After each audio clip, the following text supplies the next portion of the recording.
Welcome to the RmbleCast After Dark. No song, Nick. Yeah, you're lucky I showed up. There it is. That's just fucking great because I show up and there's no song. Yeah, was there a song? Was there a song last week? I had it one, was and then beautiful. it was best one yet. I cried. Yeah, we both did. It was because the music was so bad. I wrote it especially for Jack, and he didn't even bother. He just ghosted us and didn't. And show it was up, so beautiful. It was beautiful. That I apologize. I like, didn't go back and watch it. I was on for a little bit. I didn't know a man could express love to another man so poetically. Wow. I feel like I made a mistake. Well, you did join us for like the most geeky part of last week and just kept blowing us up in the chat. Yeah, I had a few drinks, so I was like fucking with you guys, and then sure. I could get the mic and I go, I don't feel like doing that. Wow. It was to be fair, it was a long drive, long day, and then so I get it. Sure. It's a long drive to Pittsburgh. So you were in Pittsburgh and you lost your hat. Essentially. My favorite Padre hat, I lost it. It's my go-to. It's the one that you get a hat that just fits perfect. This was the pre-show talk. Actually, you were telling us that you lost your Padre. Yeah, I threw it on top of my car, took my hoodie off, put it in the back seat, and then let's go. Drove down just to the next stoplight. And I went, hey, wait a minute. My hat was on top. I looked. I go, it's not there. So I drove back. I go, oh, it's probably laying there somewhere. Now someone might have turned it in, taken it to the Cracker Barrel or whatever. there was a lot of restaurants around there, and I said, fuck it. I'm tired. Let's just go home. That just makes me laugh though, a little bit, like like returning it to like maybe the stadium, and like hey, you lost and found. Like, hey, I lost my my hat. Can you describe it? It's a Padres hat. It's brown and kind of a mustard yellow. Okay, that narrows it down.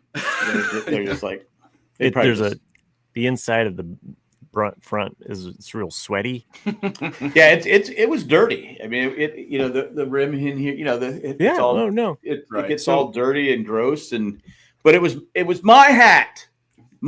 So to bring the hat subject to a full disclosure here, I'm actually rocking my Owen and Baru's hat here, and it was getting kind of old and kind of dirty and sweaty. So I bought a new hat, and it seems appropriate to kind of show it off here on the show here. So I didn't even know we had that kind of stuff. I forgot. We don't. Oh no. So if you go on the Jay and Jack thing and you look at under merchandise, it's only one show. So listeners join that can't see what I'm wearing right now. I'm wearing a hat that is rocking. It says RCAD. So it's nice. I found this on the nets. Really? Yeah, I was just Googling shit up, as I do when I'm making the show card and drawing up blanks. And so that's not one you had. So it's just like a custom hat that someone will make, or. Okay. Or does it mean something else? Did you know that RCAD stands for Ringling College of Art and Design? Oh, really? That's funny. And you can buy merch from this sports kind of website that just makes. So they stole our name. Yeah. No, I think they had it before, but there's another meaning for RCAD too, which is not it's a genetic kind of disorder. So yeah, that explains. Yeah, it's you can Google what it is. I don't have it pulled up in front of me, but Ringling, RING Ling, Ringling College of Art and Design out of Florida or whatever. You can find jerseys and different hats, and I just was like, "Fuck it, I'm gonna buy an RC." I needed a new hat anyway, and walking around town or what have you, especially if it's like a sunny day and you need that glare off of your out of your eyes, like. So anyway, that's nice. I thought you had it made specially. I was looking forward to showing it off to you guys. I think I found it on like a couple of weeks ago, and that's what mine says. RCAD. I was it says Tokyo. Tokyo, Japan. Yep. So you're like, whatever. You say Kyoto, I say Kamado. Kyoto. Kamado. Anyway, Komodo. so if you want an RC80 merch that's not through us, you can. We get no profit. we get the proceeds do not go to us. Did we had that one listener in was it Ireland or we did have an Irish. Yeah. that had a hoodie. Really? Remember that? Huh. It was like 2 or 3 years ago. Yeah, she would write in. It was a woman. I remember that. Yeah. And she would write in from time to time. It was No, I remember the fan writing in. I don't remember her having any merch, a hoodie.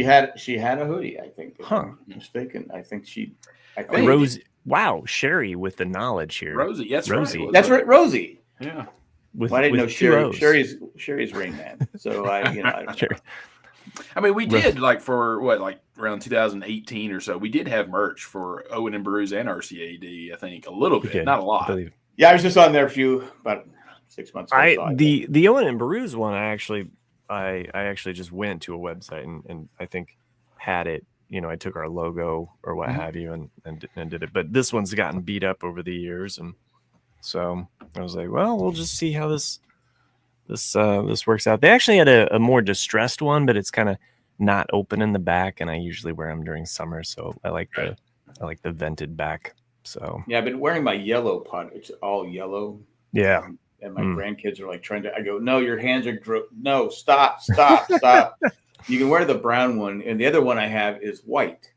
So it's you can't. It's you don't want to be eating Cheetos with that thing. No, it's just like these kids, I tend not to buy a lot of hats anymore. Like when I was in St. Louis, I was going to buy a Cardinals hat, and I went through their entire store. I could not find one I liked because now they make the letters so damn thick and raised out that to me it's really goofy as shit, and I don't want it. I want them where they're just sewn into the hat, where it's just more flush, And I was like, like the old look, and I don't like it. And so I hate the hats that go real high up. Right. Yeah. They had a lot of those in the 90s where it was like, it's funny. I look back, wow, I wore those hats and it looks so stupid. It looks, it's like this. And I remember when I was a kid, I always hated the late 80s and early 90s hats that had the rope right here on the front. I would always get a knife out and cut the damn rope off. I never got the rope. I never understood the rope. I was like you. I would go, stupid rope, cut it off. Because I remember when I was a kid and they got the adjustable backs. That was like, oh my god, that is a game changer right there. Because you're in Little League, you get whatever they have, and I had back then a small head, and it's like, and this hat starts stretching out, so it's like down here like this on me, and I'm like going, anyway. Ball. It's crazy how your head gets bigger too as you get older. I was a 7 1/4 all the way till I was 22 years old. And how do you know your cranium size?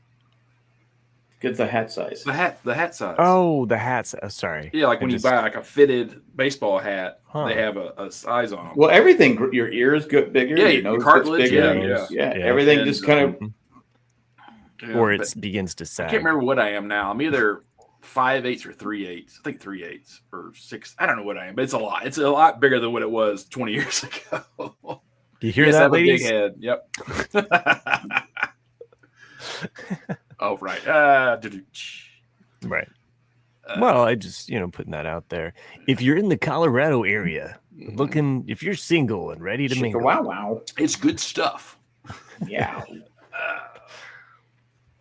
So we were talking before you joined about Star Wars, Jack. It's been a good week. It's been a good week for Star Wars. You can fall asleep. Andor.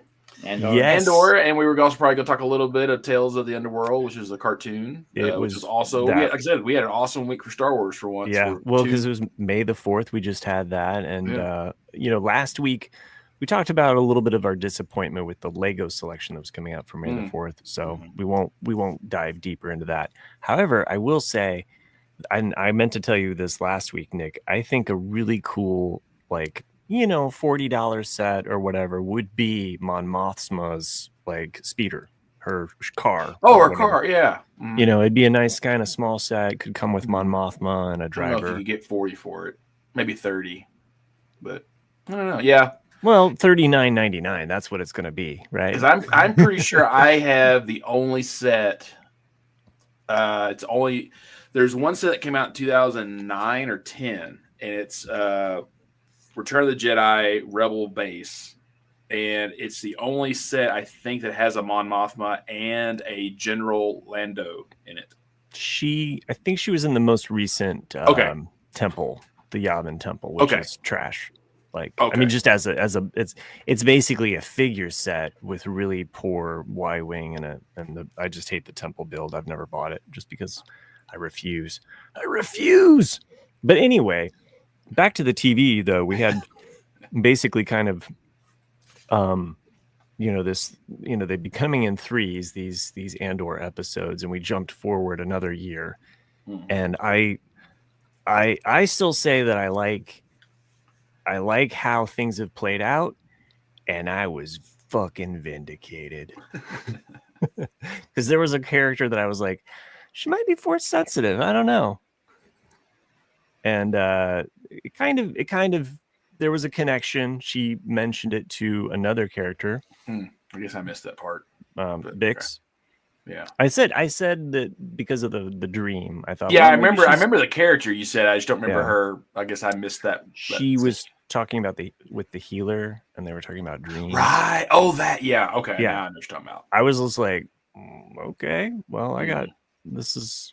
I mean, Rose and Bernard worked for Dharma as far as I'm concerned. Okay, like I was pretty close to the pin on that. I'm not saying she's a Jedi. I just think she's force sensitive. Right. So. I think that's really possible, in that universe, so that you're not going to be up there with the Jedi or Sith, right, but you have different varying of how you can feel that thing, which I guess plays out as to what Bix decides to do, even though I call bullshit on that decision, but it moves the plot forward, and I'm excited. The what was it? So we had 6 episodes. So the 7th episode, the 8th episode, it's a fucking powder keg, right? Yeah. That episode and some of the things that happen, it was just really, really great, intense action, and great that we got that out of a Star Wars drama. So, yeah. I don't know. I just that whole episode, everything that happens on Gorman, and seeing that go down, yeah. Great, boring Star Wars. Shut up, Jack. No, I thought it, yeah, I really enjoyed these 3 episodes. I don't know. It's one of those things where you as a viewer, you're still kind of like, don't do it, don't fall into the trap, like but it's like it's just the way it has to play out. I also liked all the the introduction to the KO, or the K2s. Yeah. I enjoyed the introduction to those. How they were used, when we see them used, like how it even just the tension between the characters, and at some point I'm like, find a guy that chokes you like Cyril. You'll never want him to let you go. Right. I kind of still they got a fucked up relationship. Yeah. I mean, I knew he was going to have to die at some point. Sure. But I was like, spoilers. I kind of I kind of wanted him to be like promoted and die on the Death Star, but it was like, well, okay, that's fine. That would have been a cool part to his character, but I feel like it was really important that we saw those two characters interact the way that they did. Right. The falling out, the betrayal, yeah. I mean, that's the way I interpreted it, was that, he kind of had believed in her, and she kept this lie from him for all these years. Well, he lived there. He was a lot more affected, and I think he believed in the Gormans. Like, I think as much as like his heart was more invested, obviously, which is what kind of, broke his psyche, but also the confrontation between Cyril and Andor, like this has been building since season 1, right? Like these two characters. So to see that go down, how physical it was, the fight, like it was intimate and brutal. Yeah, exactly. Jack's doing his best imitation of what he didn't see. Star Wars talked to him, and he's basically beating himself up. Sure. Yeah. I mean, it's fair, but it that whole sequence was really great, and even anyway, I don't want to get too spoilery. Yeah. But then the falling action after that and what we see happen in Coruscant, and that was great. Yeah, the speech and everything. Yeah, the speech and just the tension building up to that, and how that was broadcast, and how, like, because you're focused on this, but there is a B spy storyline going on where they kind of lock someone out. Like there's two other characters that just like they just appear, and it's like, they fucked some shit up for them because that feed went live to everyone. So yeah, no, it the twists and turns with that, and how Mon Mothma is basically pulled in. Essentially, it's just like her life is forever changed. I was glad that we got to see the dynamics between Mon Mothma and Bail Organa, and understanding how you can have these two people that were senators working in that time frame, and how they would use their power in different ways to stay. Well, yeah, and what I am really interested in seeing in these last 3 episodes coming up is what they do with is it I always forget, the Sarsgaard character. Is it Lupin or Luthen? Luthen. Because to me, Mon Mothma and Bail have been playing politics this whole time. Yes, Sure. They want a rebellion. Yes, they want what's right for the Republic or the Empire. But they're not really as invested. I mean, they are, but they're not like Lupin, whereas he has been the mastermind putting these seeds and these little cells together. Oh, actually, he steps out of the shadows like Vader or the Emperor himself. Right. Like, and I'm curious to see what happens with him, because obviously he's not in Rogue One, right, or later on. So does he allow himself to just be like, I've done my part and I'm gone? Sure. Or does Andor kill him? Or what happens to where Mon Mothma has to take up the reins and become the leader? Well, I mean, also Bix, like, you have this, I like that it keeps surprising me. I don't want to guess where it's going. Right. With that said, though, I could see Bix working for Luthen. Bix actually working for Luthen. Yeah. And if anything happens to Bix, and it's Luthen's fault, I mean, Andor's burning that to the ground. Right. You know what I mean? Like, and we've already seen the animosity and what Luthen has cost other rebels. Right. And that last shot too, where she picks up the blaster of I can't remember his name, but he's in Rogue One, and he's one of the prisoners. Like, that's such a callback, that gun and that character being in that moment. So just at the breadth of this universe that they've created and all of these characters living, I just want to live in Andor's Yavin hut. Like, right. He wants to leave, and I'm just like, I want to stay. So Jack would never buy a custom lightsaber.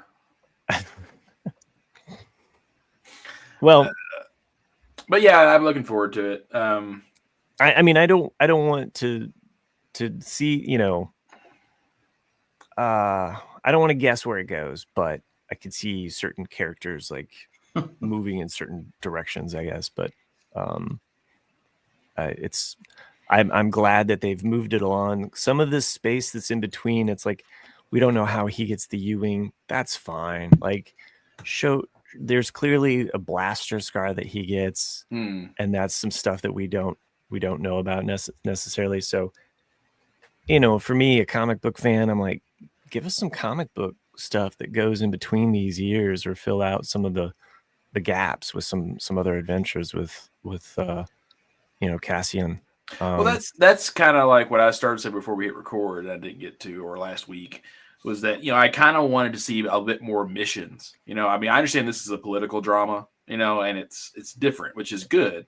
But I would have liked to see like little bitty stories of like, oh, how did you get X-wings? Like, how did you how did you do certain things? And I still I mean, I understand, but like, I guess I always put more weight on that line in Rogue One of like, you have no idea like what I've had to do, you know. And I mean, you've seen him, how many people he's killed. Well, I know, but that, you know, you die just all the think time. that's okay. Yeah, That's it's okay. All of the killing is just okay. It's okay. Yeah. The people that he's lost along the way, we've seen that though. I mean, They're even side characters. Yeah. Okay. I'm kidding, but yeah.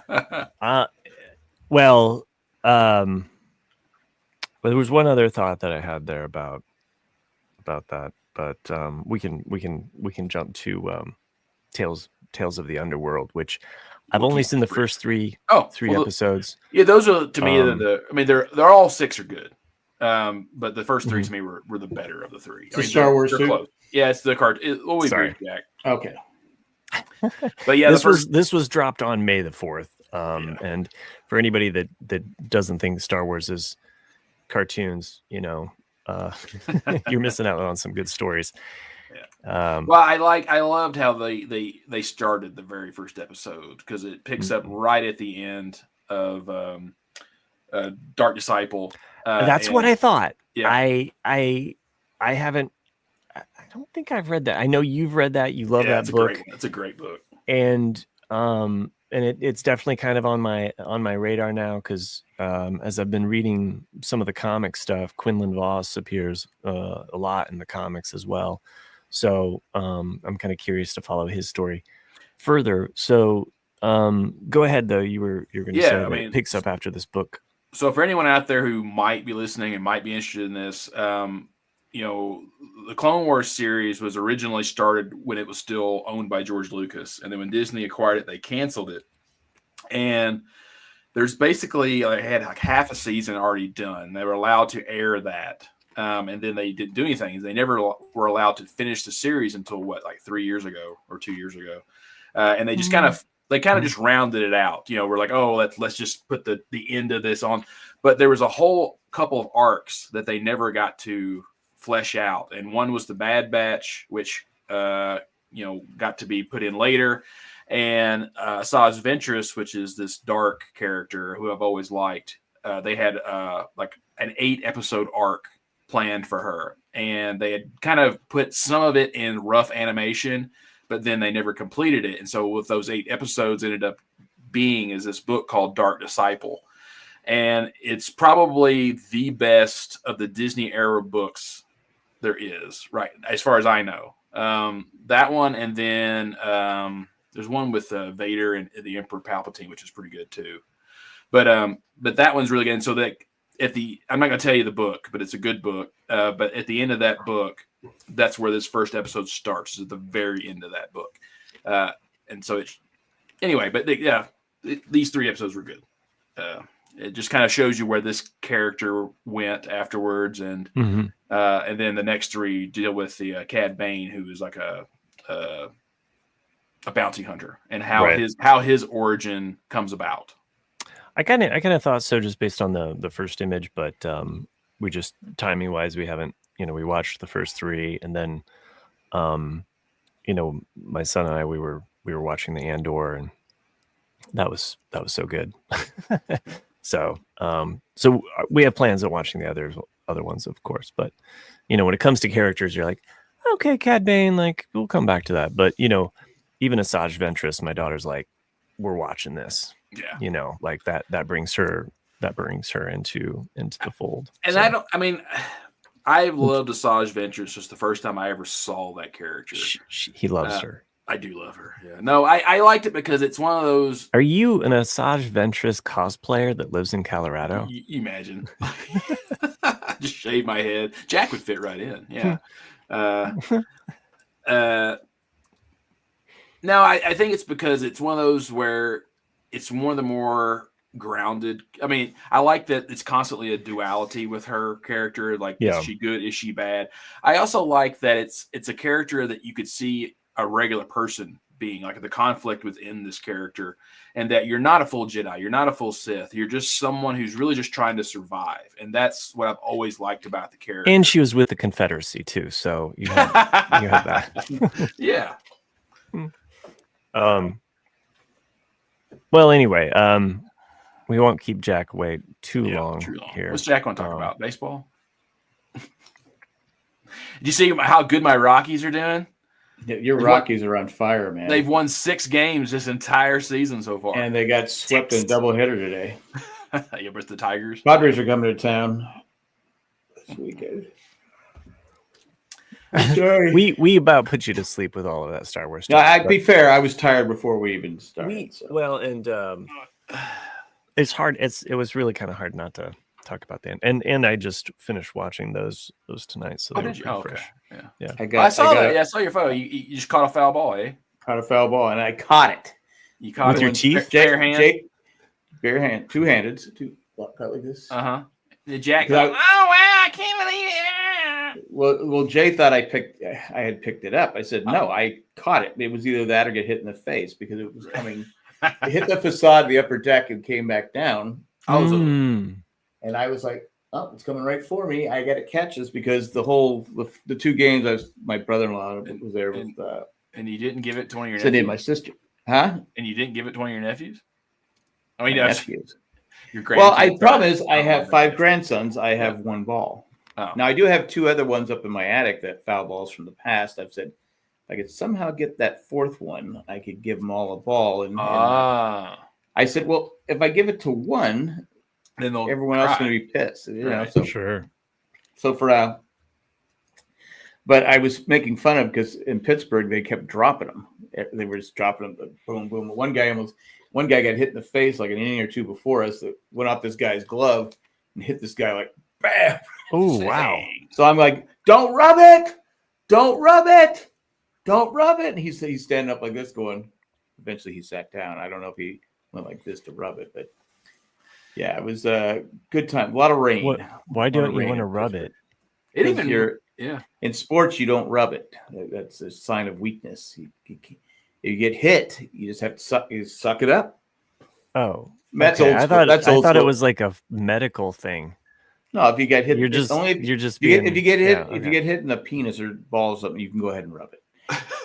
But you can't anywhere else in your body. You have to. Jack, that is the one time I don't want to rub it. We used to always say growing up, you say rub some dirt on it. Rub some dirt on it, yeah. Right. But you never rub. Yeah, you wouldn't just do this. Yeah, if you did, you had to like grab dirt and. You can't show them it. You can't show that it hurts. You can't. I remember sorry. If I'm getting hit in the face with a baseball, I'm rubbing my fucking face. Okay. Well, no, you're charging the mound if you get in the face. Yeah. Well, anyway, I can't talk to Matt the rest of the episode, but no, it's like I remember playing hockey. This guy it was the name of the team was Labatt Blue, and this guy he had a blue helmet, and he was such an asshole. He'd elbow you in front of the thing, and and I'd fight back, and he had a heavy slap shot, hard slap shot. And one time we were going at it the whole game, and he hit the puck. He slapped this puck right into me on purpose, and it hit right off my ankle. And he goes, "I bet you that hurt." I go, "You see me getting off the ice? You gotta do better than that, fucking dick." I go, "I'm not hurt." I go, "I don't even feel it." And so then I skated for like another 2 minutes. Then I got overboard. I go, "Oh my God, I'm in so much fucking pain. I just broke my ankle." Right. But I couldn't show because he was such an asshole. There was no way I was giving him the satisfaction of showing that it hurt. But you could always do what they hurt. Nick will get this reference, but you could always righteous gemstone this guy in the ankle. So, I'm a Shorzy type player. Talk about. I'm a Shorzy.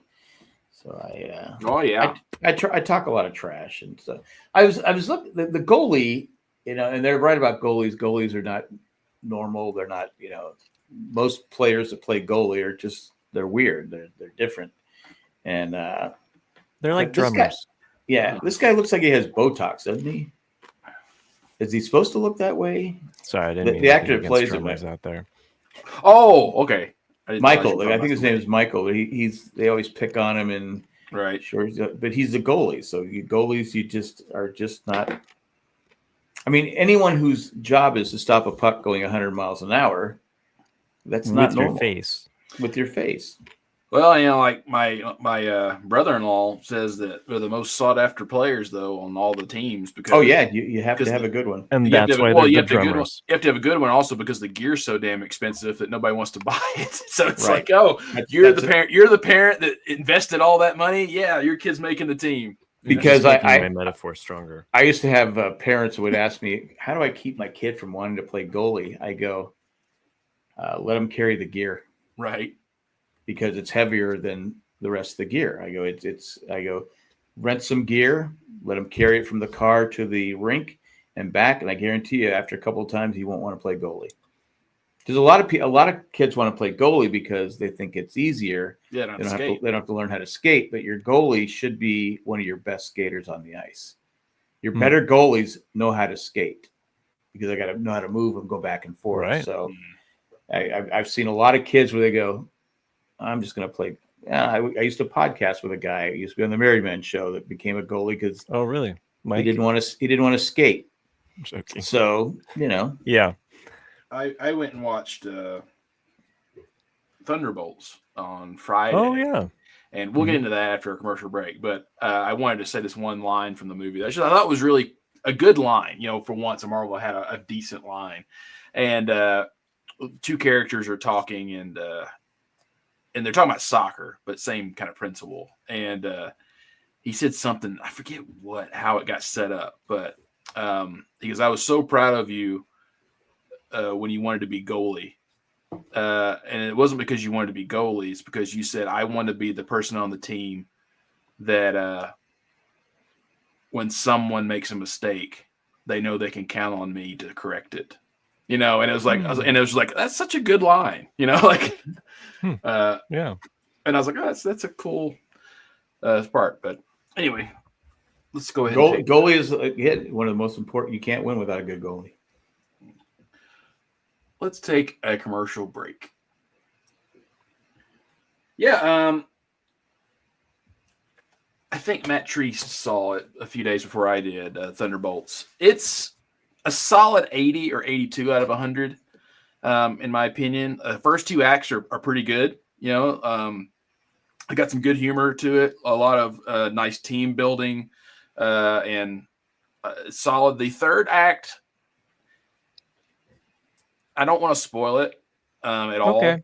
But like I'm saying, like it's a little depressing because the movie is more of not synonym, but it's kind of more about mental illness in a way, and not just like one character, but like all of the characters are fighting their own demons in a way, and it ends well. But like there's a part in the movie, and everyone will know it when you get to it, and you're just kind of like, damn, that's fucking dark, But it's still a decent movie. Yeah. Okay. All right. Yeah. No, I'm looking forward to seeing that. Just probably, I don't know. I don't go to the movie theaters all the time. I love going to the movie theaters. Yeah. I want to see Mission Impossible. Yeah, that's not till like July, I think, or is it June? No, it's May 23rd. Is it? Wow, is it that quick? Okay. I thought it was May 23rd. I thought there was. You know what?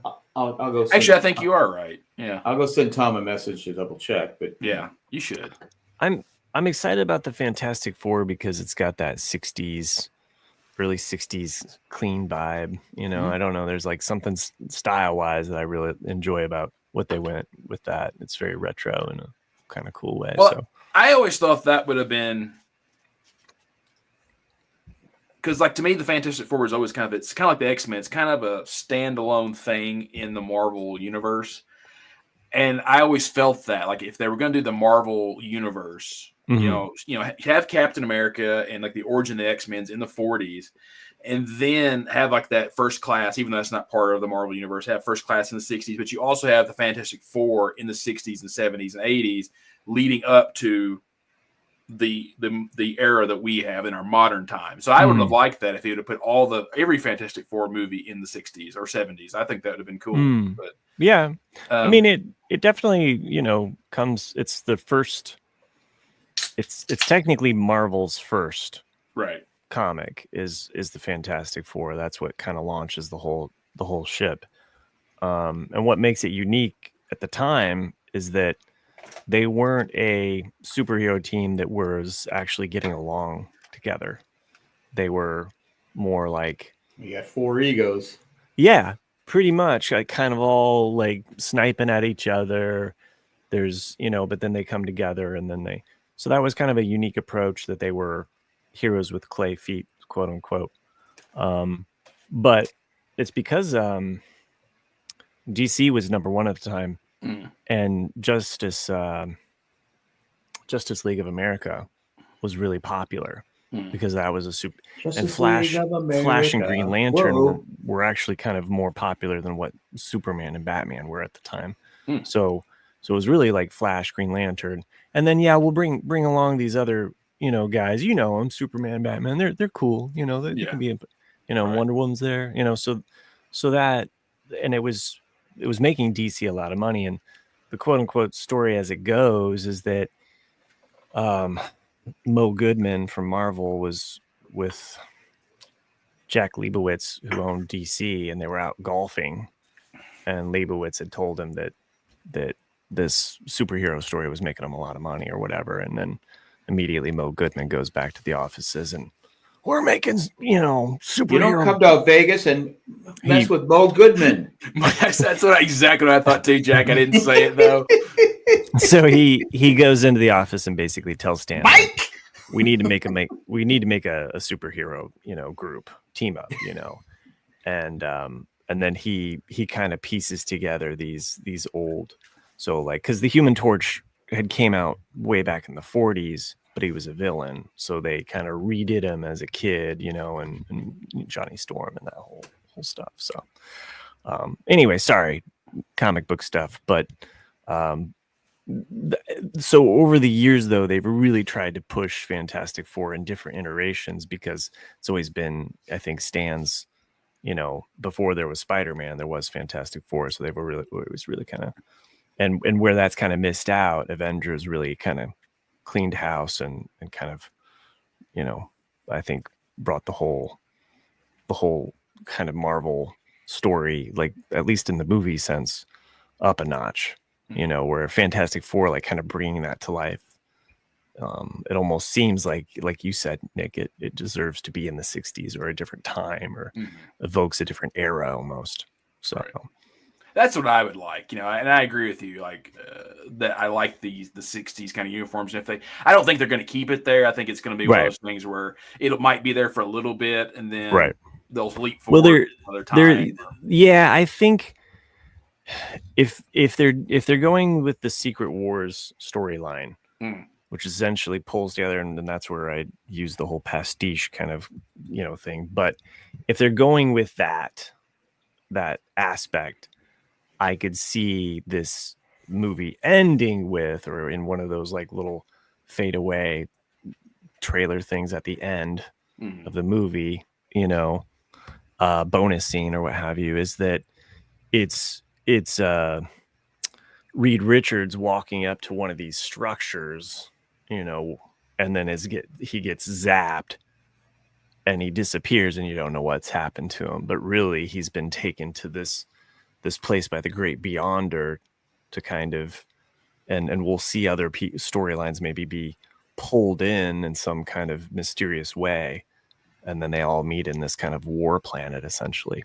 I don't know if that's what they're going to do with it, but it would be an easy way of taking a superhero team that you established in the 60s era and then zapping them into a different place and just slapping them together with the other characters or Avengers or whoever else they want to put, Spider-Man, yada yada. So essentially that's where Spider-Man initially got his whole black suit, was Secret Wars. While they're on the planet, he goes from the red outfit to the black. And then, basically this toy company was like, great, we can sell more toys. Right. Like, seriously. And then it was only later that they retconned the whole Venom stuff. They're like, well, we could make it an alien kind of, so sorry. I digress. It's nice facts. Yeah. Well, I mean, going into the next phase of like what they could possibly do, these are some things that I could see happening, but. Oh, well, yeah. I mean, because to me, it's like, I think that's where Marvel is really screwed up, is that, they should have just kind of started it after Endgame, if like, maybe continue Spider-Man a little bit, but just, now take it out of the modern time and then put it somewhere else for a few years. That way the audience can have a break mentally of like, don't try to, continue on when you've already, all the popular legacy characters are now gone. Right. Anything after that's going to be lame. So just do something else with other characters that are great, like the Fantastic Four, but don't put it in modern time. At least not for a while. Not for now, anyhow. Because I think that's where X-Men First Class really got it right. I think that's why so many people still love that movie. Yeah. Because, after X-Men 3, whichever title that was. Don't even get it. Was started. So, the X-Men was such a damaged name after that movie that First Class is what gave it a new wind. Well, and then the sequel to that where they did the crossover.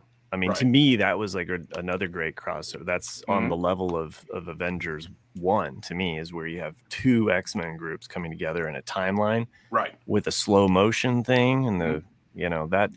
But then Dark Phoenix, that whole thing just killed it again. Yeah, they have not. I mean, that's the thing. They have not gotten in live action. They have not gotten the Phoenix story right yet. And I don't know if anybody's watched the New Mutants, because it was basically like they did it almost like a horror movie. And I like the New Mutants. That's kind of like the next, younger set of X-Men that was kind of coming out in the 80s.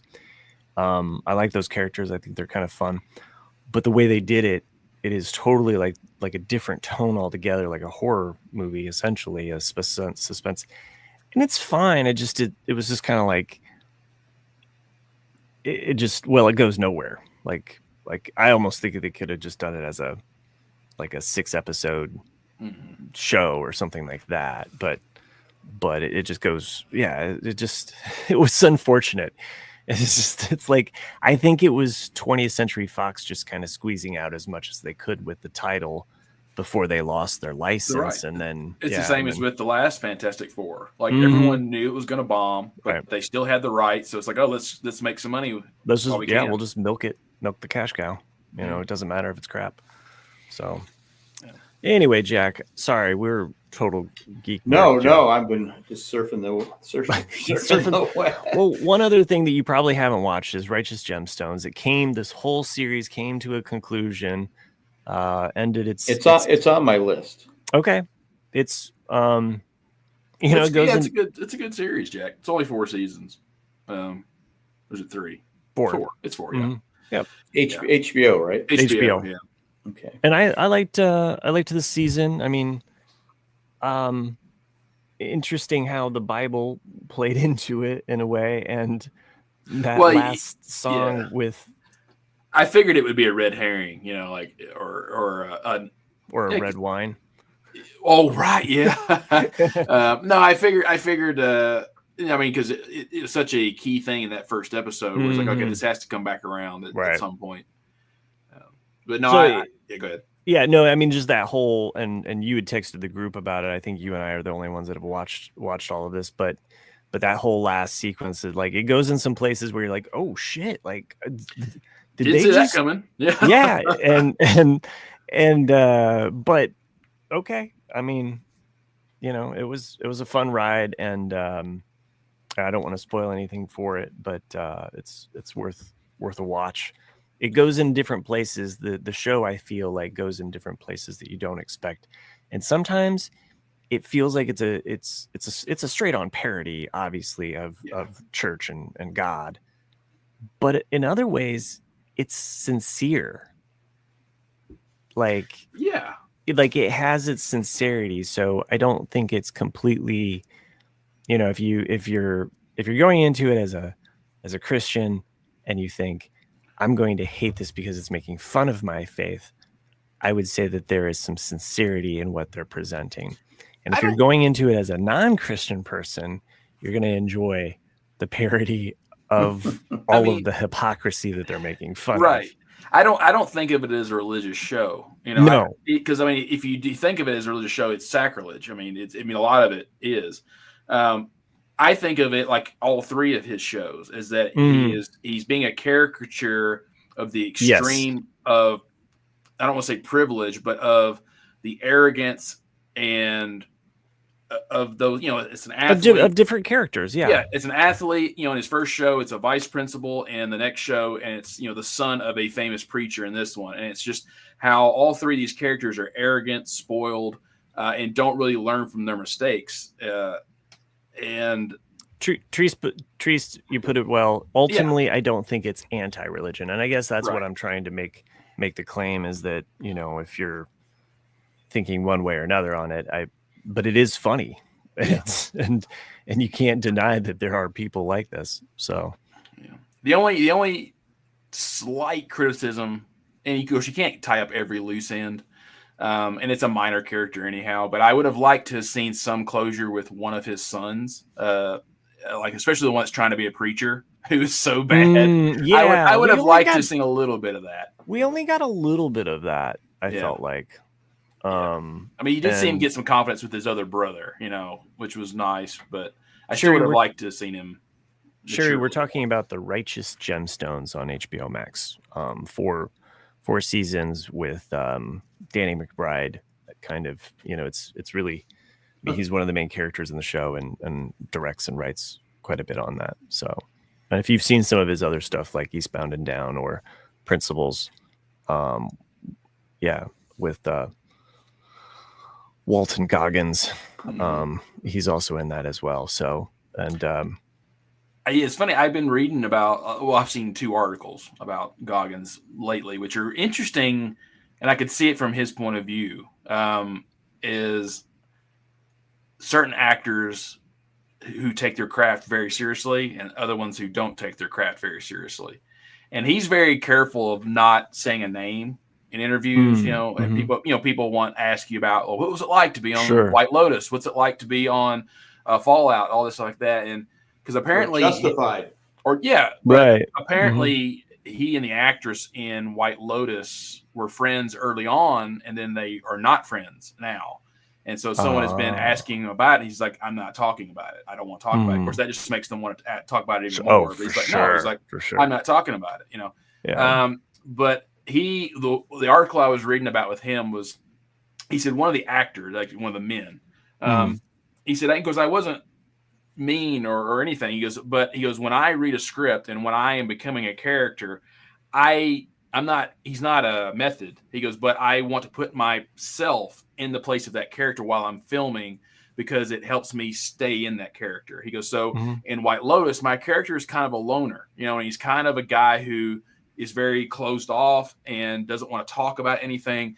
And he goes, I would have different actors come up to me and try to be buddy. And I was like, because I'm not being a dick to them, but it's just one of those things where it's like, I don't want you around me right now, Right. And then he said, like one actor, and he goes, and I get it. And, now that we're not, in production anymore, he goes, but he was asking me all about Fallout. He goes, he just watched it. He's like, this is so good. How cool is it to be that character? Please tell me you had a good time making that, that show. And he goes, I see what he's saying. He goes, but in my mind, he goes, no. He goes, when I'm making that show, I'm a guy that's 500 years old who is lost every single element in his life of everything he ever cared for. Do you think I'm going to be a happy guy? Well, it is, so his face is all like he had to go through a lot of prosthetics for that role. Every day. You're thinking like you got to be. He had to be in the chair for what 3-4 hours. Yeah. Mm-hmm.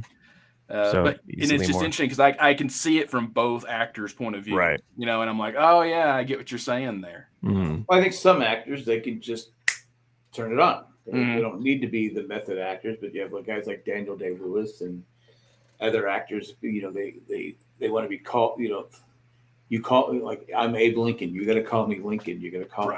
I'm not breaking character. Yeah, I'm gonna try that with my wife for a while. Babe, I'm doing this method acting thing for a little bit. I want you to call me Abe Lincoln. Okay. Just call me Abe Lincoln.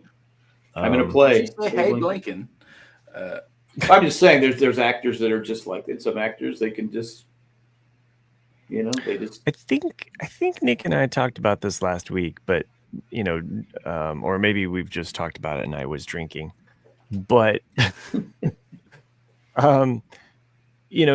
and maybe, just your opinion on this, Jack, but, on one level, you want to get to this point of success as an actor where you're recognized, right? But We did talk about this. but wouldn't you rather be an actor that's just like been in a lot of stuff consistently and is almost unrecognizable? Right. Would you rather be Tom Cruise or William H. Macy? Do you want to be 100 Men versus a gorilla, or? I think I think I'd rather be the person that could just walk down this. I mean, I think it'd be cool at first, it's like, hey, but after that, I just want to walk down the street and go to the store, because obviously because there's these actors, famous people, and you don't want to be that person to go, but we're geeks, so. So I mean, like Jack, you've watched tons of TV. I mean, you know what I'm talking about. Those actors that you're like, oh, I saw them in Grey's Anatomy. I saw them in this thing, and now they're in this thing, and now they're in this. It's like, oh, they're in this. There's in 12 different sitcoms, But it's like, on one hand, it's like, but they're in a lot of shit, and you think well, there's an actor who was in Justified, several episodes. Also, he was in. What's that show? I mean, I'm sure these actors. Barry. I just want Barry. more. He was Barry's handler. Oh yeah. Mm-hmm. He was in that show, the German-Japanese show. Matt never finished. He was in Office. Office Space. Yeah, he was in Office Space. Man in High Cat. He's been in 30. What's it called? Was that radio show? The radio show with Phil Hartman and. Mm-hmm. And he was in that show, and he's in so many shows. And I go, if someone's held a gun to my head, what's his name? Stephen Root. Yeah. If you say it, I know it. But I'd be like, Stephen, that guy that was in Man in the High Castle. Yeah. I couldn't tell you his name because it's just he was the man in the High Castle. Yeah, exactly. It's true. Or does he go by Stefan? But yeah. But yeah, he's just one of those. There's a lot of actors like that. I go, mm-hmm. Oh, I know that guy because he's been in so many different shows. And right. Anyway, but yeah, if I don't know their names, I don't like to go up to them and say, "Hey, you." Hey, I'm a big fan of yours. I love do the red stapler thing. Yeah. I burned the place down. Yeah. But they see you looking at him too, because I know. Is it Patton Oswalt? Yeah, he was at Comic-Con, and I was down there with the boys. I was the Buffalo boys giving him lunch and stuff like that. And then Jay came down, and I went, and I'm sitting there. I guess I looked right at him. He's like we're in a bar restaurant thing. He's like 2 tables away from me, just looking at me. And he's putting on this hat, and he's putting on this mat, and he's just staring at me. And I know he doesn't want me to say anything to him. You can just tell he's just one of those people you don't. Right. He's got the reputation you don't talk to him, because I know Timothy Oliphant worked with him on Justified, and they were saying he was on with Conan O'Brien. Oliphant and Conan O'Brien are really good friends, and in so many words he didn't say it, but then he said, "Yeah, he's a jerk." I can see that. Yeah, he's just one of those guys that's kind of prickly, and again, if he's going through that kind of putting on it was a big. One of those sun hats, out there, and he's got the mask on, and I'm like going, "Is she a jerk?" No, I was responding to Sherry. Sherry was talking about how. Oh, okay. Anyway, I said, so I didn't say anything. I looked at him as he was walking by, and he just kind of stared at me, and I was going, not saying a thing. Yeah. I'm a fan, but I'm not saying a thing. I like his work, but I'm not going to say a thing. He was in that movie with about where Seward was chasing after not Lee Harvey Oswald, Booth. Oh, Booth. Yeah. Remember that movie? It was a 6 or 8 part series. He was in Booth. Oh, yeah. Was it just called Booth? Maybe it was Booth. Yeah. So there's actors out there that some I think some like to be recognized. Some eat it. Yeah, some eat it up. Yeah, like I remember.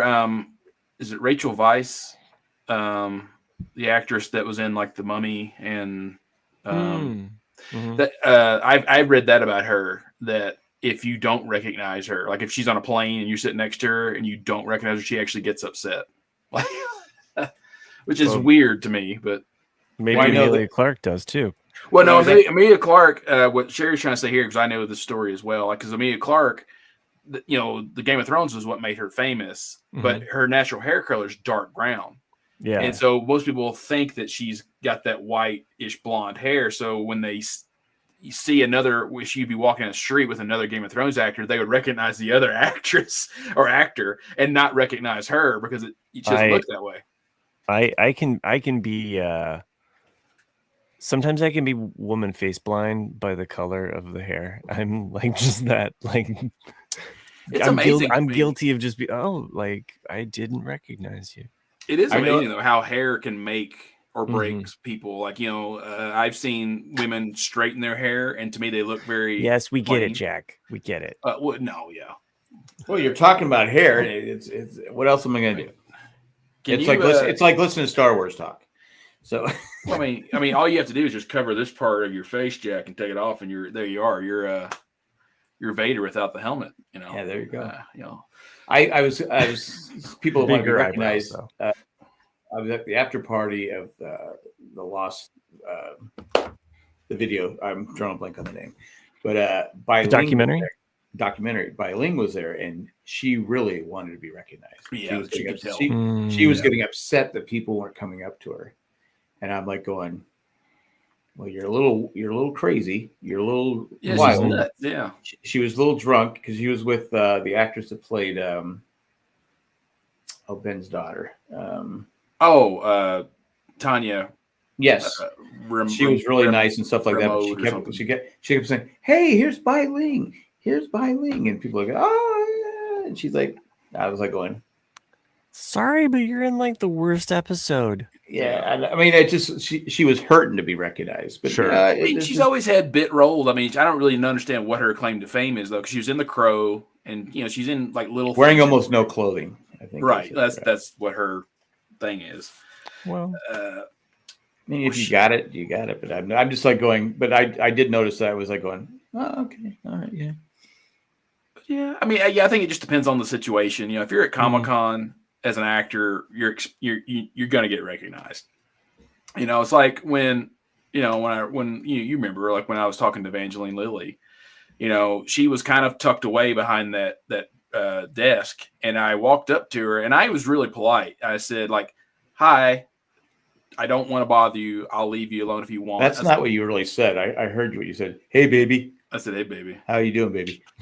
Loved you. And yeah. Anyway, but I told her, I was like, "Would you like me to block?" I was like, "If I stand here, no one will see you." And she's like, "That's perfect." And so we just sat there and talked, and no way, and that's the only reason why no one bothered after that, except you two guys. And then she V-lined it right out of there. Yes, she did. She did. But nice to meet you. Well, you've actually met me like 3 times. But that's okay. Right. I'm pretty forgettable. But but I did want to talk about when we went to Pittsburgh. We went to the Flight 93 Memorial. Oh right, I saw. Yeah, and that was there were some things I really liked about it, but there was one thing I didn't. Well, I shouldn't have listed. There was 3 phone calls that were recorded that people from that flight called, and one called her husband. I think maybe 2 called their husband. 1 called her sister, and I'm like going, "Oh my God, why am I listening to these?" It was so sad, that they know they're probably good because they know what's going on. They know what's going on, and I said, "Why am I listening to these?" I was kind of depressed afterwards, but. One thing I didn't like because the flight wasn't full, but they had, this person was sitting in row 2. They had the terrorist where they were sitting with the passengers. I'm like going, I don't like this. And I go, I don't know how you guys would feel about it, but I'm like going, okay, you can have their names, but I don't want them listed with the passengers. I didn't like that. So you want a separate column. I want killers them, they can be something more different, and we can read the. It's like I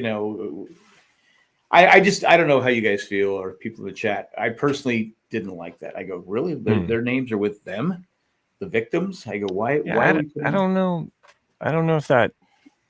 I guess I would have to see it in context to. Well, kinda, it's a flat it's you know how you go on a Sure. flight chart, a flight Yeah. seat chart where you're picking your Mhm. seats. Mm. It showed the plane, the Yeah. seats. Oh, so it showed it on the seat. Most were empty. Yeah, and they would Right. say 2A is such and such, 2B Right. was such and They're so probably they just showed you putting where it in the context. they showed you where Yeah, the terrorists were. I guess, but I didn't like it. I didn't I like guess it at all. I guess it just gives like historical context, if anything. So Yeah, I don't know. I guess that's what I it mean, was. But me personally, I mean, you know, obviously the thing's been there. I guess the other But- thing that you could do is There- just not put the names on there, but then have it on a separate key that That's what- says. Or what they I could have said. put a different color there saying this is Yeah. where a terrorist sat or whatever, but not their But it name. would be like or, two.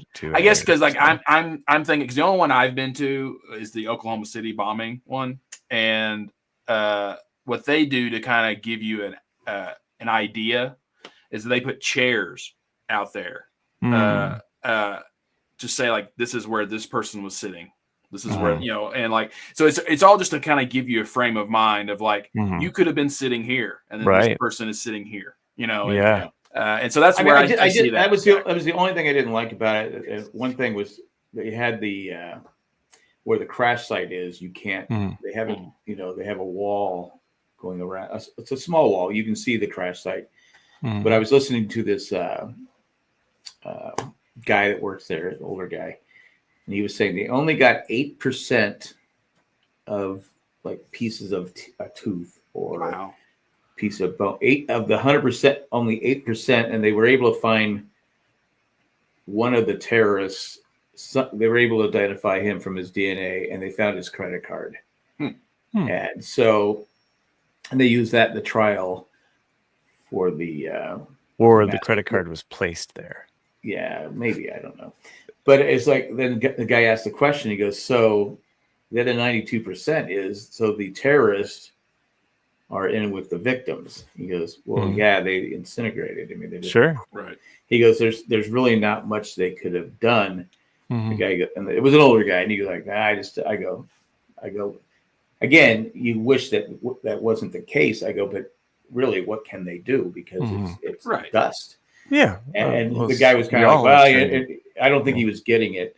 And I'm like going, well, you know, they did the best they could. I mean, they searched for months. They were maybe because it obviously exploded and went in different places. But if you have a chance to go there, it's pretty. It brings you right back to that day, and they have the news reports playing all the time and everything that was going on. It just brings you back to that dark day. But that was listening to the phone. Don't listen to the phone calls if you don't want to be depressed because it's like when you go to the Holocaust Museum. Yes, it's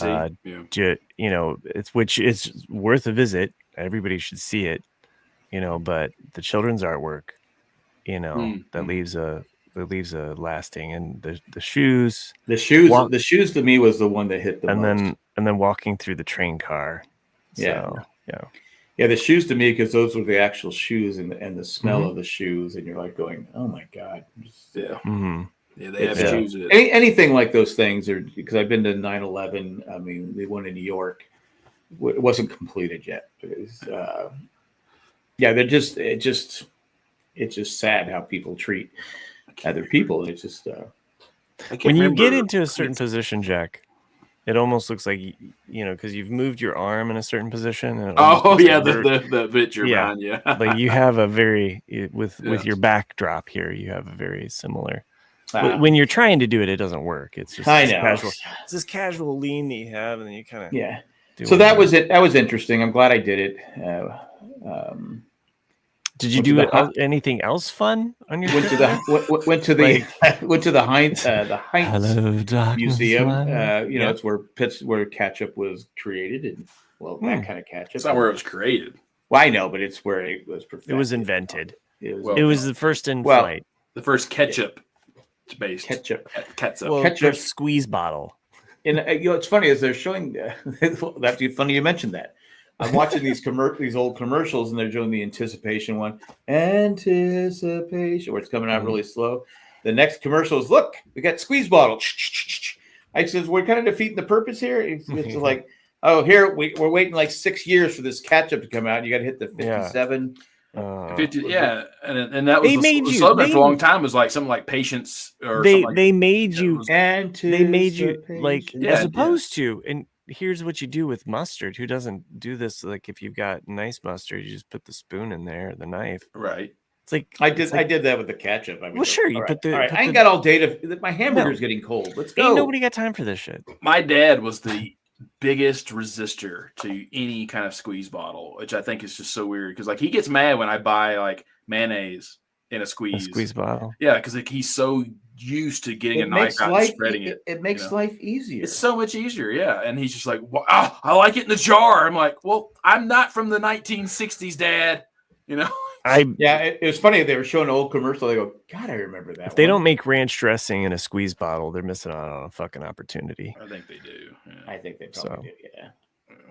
But yeah, that was pretty cool. It had baseball stuff, football stuff, anything Pittsburgh. It was there. We didn't see the whole. It was one of those things where like Smithsonian, where you could probably spend 2 or 3 days there because there's so much stuff. You know, with Smithsonian, there's so many different museums. But that was cool. And then I wanted to talk about St. Dennis. I don't know if you guys have ever watched that. You talked about it like It's like The Office. It has good episodes. It has not so good episodes. You're encouraging me to watch this. I feel like you've given me the pitch on this a couple times. Yeah, I finished it up. It's finished 18. The problem is it really tries to be The Office. Oh, okay. And the way they left the cliffhanger, spoiler for anyone who's gonna watch it, there's like a Pam and Jim type thing. This one guy, he likes this other nurse. They like each other, and he figures he's in the friend zone in the last episode from the way it ended, and she didn't know. And this other nurse goes, I'm just gonna say it. You're a dumbass. It's you he likes, and she goes, oh.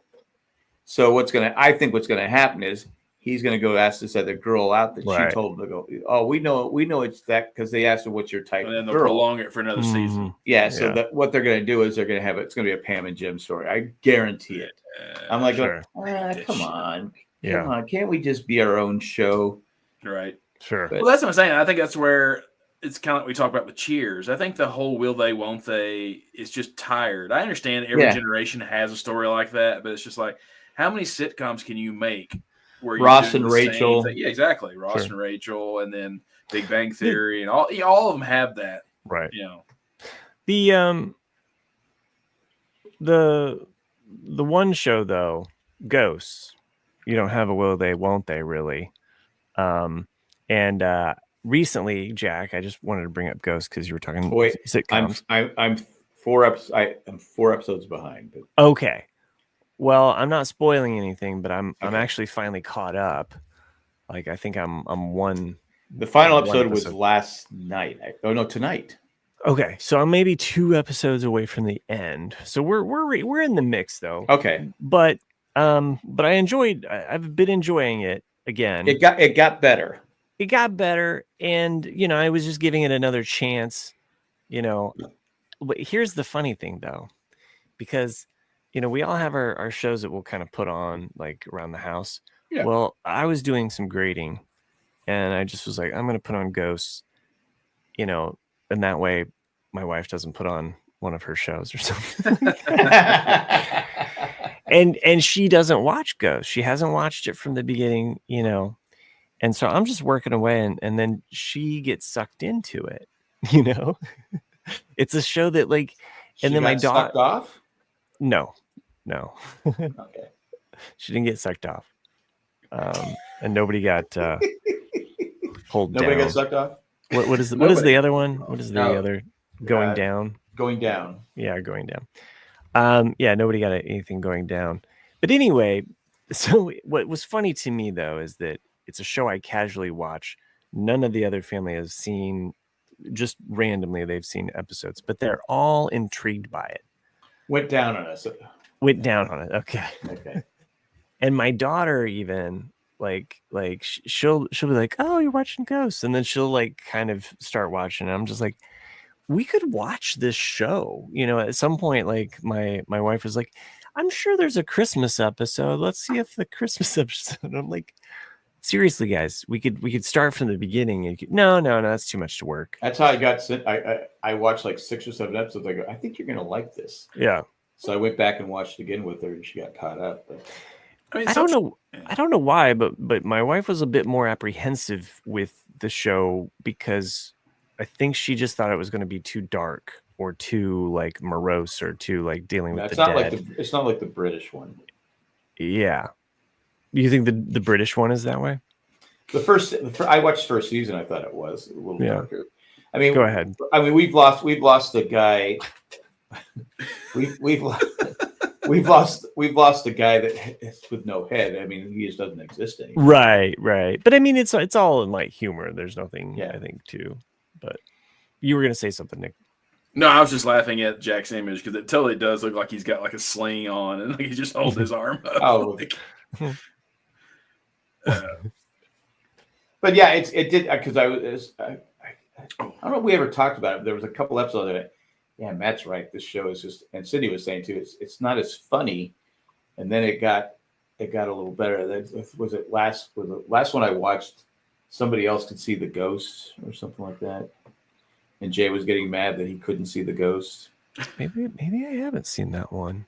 Maybe I'm just dreaming it. Yeah. The yeah, maybe we're. I like how the ghosts have the different powers too. I think that's I think that's fun. helped. You know, yeah, we know Pete. Yeah, because he can go anywhere he wants, and he. But it's funny talking about ghosts. You know, I've told you our house is haunted. The other night, I'm laying in bed. I'm not asleep yet, and all of a sudden I feel this tug on my shoulder, and I go, "What? Are you awake?" And Cindy's just laying there. And I go, so I asked her, I said a couple days later, I go, hey, I forgot to ask you, did you tug on my shoulder? She goes, when? I go, when I sleep. And she goes, I don't think so. I go, did you hear me? She goes, I don't remember. So I didn't know if it was her tugging on my shoulders or no, she doesn't. So yeah, it was someone pull on my shoulder, and all right, I wasn't sleeping either, so I was awake. Yeah. I mean, and you would know you're not used to her tugging on you, no, or even talking to me. So, so you got the Dan Aykroyd from Ghostbusters. Yeah, you know, that's what you need. Yeah, that's what I mean. Really, then I would know if there's a ghost. Yeah, right. You know. Well, it's a fun sitcom though. If you haven't, if you're ever in for something lighthearted, and it's the whole family can pretty much watch it. Yeah. Well, you know. Well, I mean, there are not younger kids, but there's innuendos and stuff like that. Well, and I mean, my kids are at a point where they get them all, you know, as far as like the jokes, you know, so they're usually laughing about most of them. I do kind of miss shows like that too, where because Scrubs always comes to mind, where I didn't watch Scrubs when it first aired. And I probably started watching it in its 4th season, maybe 3rd season, but it was always on repeats all the time. And it was one of those shows that you could just watch any episode and it didn't matter. Like you didn't have to know the whole story or anything. You know, it's just like, and it was just a good standalone episodes that were, I mean, to me, that was one of the last good true sitcoms, you know. It's underrated sitcom. It's underrated for sure. When you hear people talk about best sitcoms of all time, you rarely hear Scrubs put into the mix. I mean, it ended so badly because that final season really doesn't count. So because he wanted off the show. I don't know why, Zach Braff, you know, but well, I think you get tired of playing the same character over and over. Yeah, but you know. Depends. I mean, it's not like he had a promising movie career anyway, and so it's like, well, why do you? But I think because who did I talk about this with? Maybe we talked about it on this show. I said, I don't know how actors stand, like, you know, SVU, where you got where Cindy's show, Grey's Anatomy. I don't know how you stand. I mean, people go, well, the money. I go, yeah, I get the money, but oh my God, how do you? I mean, at a certain point, okay, I got enough money. I can't keep doing this. I mean, I'm going to do another year. Okay, sure. I'm a producer. I'm making $50 million, but okay, I made $50 million last year, and how much more money do you need? Yeah. Like again, and it's just like, okay, this is all I do. Again, I get it. I mean, it's just, but man, I have no problem when actors go, okay, I'm good. I want to leave. I want to go try something else because you get stagnant. I mean, it's plus. Sure. I mean, any show that goes on for that long. Yeah, I mean, they're long days. You know, you got 18-hour days. You got to sit there, and I think it depends on if you like the character and if the writing is good. Because if it's just a spinning the wheels kind of show, but people still watch it, it's not fun. I think a show like Saturday Night Live, because it's different. It's it's different characters, different writers, different. You're doing something different. But if I'm what's her name? Gray. Whatever her name is. Oh yeah, the actress that plays Meredith Grey on the Meredith Grey. Right. Oh, you're in the best hospital, but you're gonna die. I can't remember her name. Right. Elizabeth? Is her first name Elizabeth? No, I don't know. No idea. No idea. But she's okay. There we go. There's another actress. But there's just shows like that where I just, if you're in a variety show, like the old Carol Burnett show where you're doing different, you can sing, you can do this. You can, I think that's different. Pompeo. Yeah. Right. Pompeo. She was on an episode of Friends. Well, yeah, Pompeo. But I think that show has hurt her career. I mean, she might have been just comfortable doing it, because she had like that. She had a little bit role in Old School, and again, she was on an episode of Friends. But early 2000s, she kind of could have gone different directions, right. and I think if she would have quit after probably season 4 or 5 of Grey's Anatomy and let another, she probably could have done. But maybe she was comfortable with that. I have no idea. I mean, Sandra Oh as well. Yeah. She stayed on the show. It's comfortable. It's a steady paycheck, and True. She's been able to branch out. So. Yeah. Well, Sandra Oh was also in Sideways, and she was. Yeah. In, she was recently in. It was a bit role. She was in that show with Robert Downey Jr. About Vietnam. I talked about it when it aired. It was okay. But she was in that. I just think a creative people, it's like being a writer of that. Okay, now I'm on my 21st season. Is that right? How can we? All right, what are we going to do? What I mean, you just get to a certain point where it's like, how can I? Well, sure. I mean, thanks, Matt Trees. But again, it's the money too, and it's like it's the same thing with. I mean, I see it across all art forms. I mean, like it's like the person that did The Far Side, or even Calvin and Hobbes. Both those guys, they walked away. They were like, I'm done. I've said everything I needed to say. I've done everything I've needed to say. Calvin and Hobbes are not for sale. Like, that would ruin them. Like, and they walked away from the industry. Whereas like Jim Davis and Garfield, it's like a multi-billion-dollar like world industry, right. Like it's huge. So, I mean, I get both sides. I get both. I mean, it would be hard to turn the money away. I mean, it's like, sure. Okay, I'm going to go do this, and but I would hope I would be smart and have invested my money and pay cash for my house, and I don't want to be Ed McMahon. Well, and I mean, and Treese makes a point. It's ultimately a job, and when those jobs end, it may be a while before the next gig comes along. And especially if you're in a TV show like that, it's kind of like well. But I think if you're a star, it's different than just a regular job. I mean, you're a producer. Most stars of the show are producers, executive producers, so they get money. We could add this to our poll here that we want to do. Like, would you rather be an A-lister? Or would you rather like have a steady gig on a long show that's like on for so long that creatively you're zapped? Or would you like to be a part-time player that's like in all of these shows, but you never have a big gig? You're just in a ton of small shit. It's like, what would you rather be? Small. Well, big? I mean, I know. I mean, I don't think it's done this way anymore. But like, if I had an agent, and he did land me something like a sitcom or a show that was going to last 10 years of my life, or voice acting, even like if you could land a 10, that's actually what I would do. Like if you could do, I'd be Alan Tudyk. Yeah, if I had to pick, I'd be Alan Tudyk. But Tudyk's got it good. Yeah, but I would say that, like, okay, if you're putting me on this sitcom, this is going to be at least 7 months out of my year. for the next decade, you also have to get me one movie per year where I'm not necessarily the main character, but I want to be in a movie one per year where I'm doing a character complete opposite of what I'm doing on this show. That would be my deal if I was put into a sitcom. Well, because it's like Henry Winkler, I talked about it. He was the Fonz, the cool guy, and he did the movie. You guys have not seen it. It's with Michael Keaton. You don't fucking know. Night Shift. We have fucking seen Night Shift. I know I've seen Night Shift. Well, I know Chris hasn't seen it. I can't speak. Nick, have you seen? See, but I've seen. You gave me enough shit about last time. I'll never forget it though. Yeah. So, no, I'm saying, but he plays he's the Fonz. He's cool. He's tough. Completely different character, and it's funny as it probably changed his career because you didn't think of him as the Fonz in this movie, and it worked. Oh right.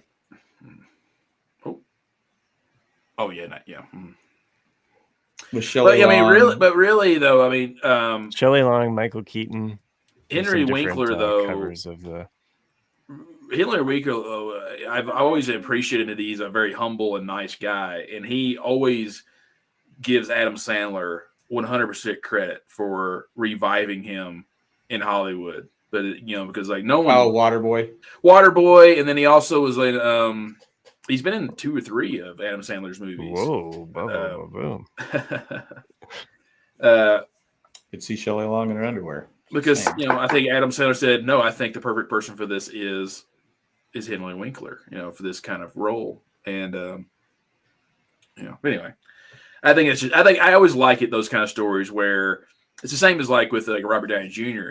After the drugs and all of his troubles kicked in, he was in a couple of. He hit rock bottom. He hit rock bottom, yeah. But like I said, like 2 of my favorite movies he's in are when he was kind of coming out of that, which is Wonder Boys and Kiss Kiss Bang Bang, which people who have seen them will praise them because they're great movies. But people. That's how I view Robert Downey Jr. is like you have like 80s to like roughly 93, and then there's this whole era where he's no longer around, and then he comes back. So to me, he has 2 different eras, and sometimes that's a good thing. When it's like even like Winona Ryder, isn't that her name? Yeah. Like when she got caught shoplifting, it just killed her career, and like she even said that she goes, I never got to play the hot woman, in mid in her 30s. Like she was, I got to play the kid character, the young, and I got to play the mom. I never got to play the. Well, I heard in her interview she said that they told her she wasn't very attractive. She was gorgeous. They said she wasn't attractive enough to be a star actress. I went. Well, those people didn't know there was a whole fan base there. I go, what are we not seeing here? Right. What am I not seeing? What am I seeing that you're not seeing? But anyway, I just always wondered that is the act. If you could be like Tom Cruise, like I said, like Patrick Laborto, I've talked to a lot because he's a big Lost fan, but he's been in since he was a kid, working on Little House on the Prairie, and he does. If you look at his list, he's done all these different jobs, and he just keeps working. But it just. Speaking of Tom Cruise, that led me to Top Gun, and it made me want to take a commercial break. But no, seriously though, real in a microsecond, I'm gonna like kill Jack's interest here. But Nick, did you pick up on the Top Gun reference in Andor? I probably didn't. He said, "Talk to me." He's in the cockpit, and they're flying, and he says, "Talk to me." And I was like, and I looked at my son too because we watched Top, and we were like, I did not catch Top Gun. So I'm disappointed, Nick, that you didn't catch it.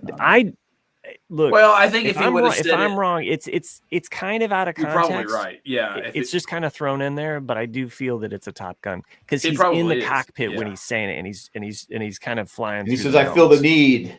Need for speed. I think if he would have said it in the same tone and pacing of the movie, that I would have. If he actually would have said, like he's not gonna say goose, obviously, but if he would have said like, "Talk to me," then I would have gotten it immediately. I like have Mike not here. watched it yet. Speaking of Tom Cruise, have Nick and Jack watched the rehearsal yet? Because thanks, Mike. The rehearsal this week was fucking insane, and I am telling you, I don't want to spoil it. I just want you to watch it and be like, What is the fuck rehearsal? did I just Have we watch? talked about this before? This is kind of also a- on. This is also on Max. Yeah, They're it's not a You know, show. I It's not. I got like a 70 scripted shows. It's I've it's like not a not show. finished. It's not a show. Show. Show. But this season has, and I do recommend jump into season 2. You're not missing anything. If you want to watch anything from season 1, watch the first episode, but you can just start with season 2. Everything's been about It's like The pilot Leftovers. aviation. Everything's been about pilot aviation safety, and they deal and thank you, Oh, Mike. I remember you talking about this before. Thank you, Mike. Ridiculous. Yeah, it goes into some yes. It goes into some places where you're just like, and also that's just half of it. Mike saying best biopic of Captain Sully ever and ridiculous. That's just half of it. I was fascinated with the dog cloning storyline because I've always thought that. I've always thought like, well, yeah, you could clone an animal, but would they ever behave the same way? No, Because probably they would not. have a complete different nurture environment. Right. And you see that experiment played out. So you see that very thing somewhat We haven't played cloned out. a human yet, right? No, we but know of. It's They brought it's- back dire wolves. I'm it's, sure we've cloned you. Mike, I'm glad, yes, someone has watched it. Thank you for tuning in. I talked about this last week. I do remember you talking about it before. Well, and even with Nick last week, I said, please, someone get back to me. Tell me if you've seen this show. Well, now that the shows are ending, I'll have more time to watch TV because fell behind, being last week and then being in Japan, I could only watch certain shows because, well, I couldn't get download. But I'm still trying to finish up on Shorzy. I love when he's reffing the games because that when you have players, you can, when you're on the bench, you're making, you're trash talking the players on the bench and they're going back. That's when it's fun. Do you beer leagues when he's reffing? Is that also kind of you're like that's like takes me back? Takes me back? And so like there used to be this. I've talked about this before. This Czechoslovakian team was Czechs were on there, and they would.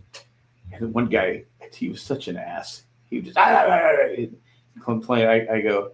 So I always tell their captain. I go, hey, you better tell. I forget what I called him something that wasn't his name.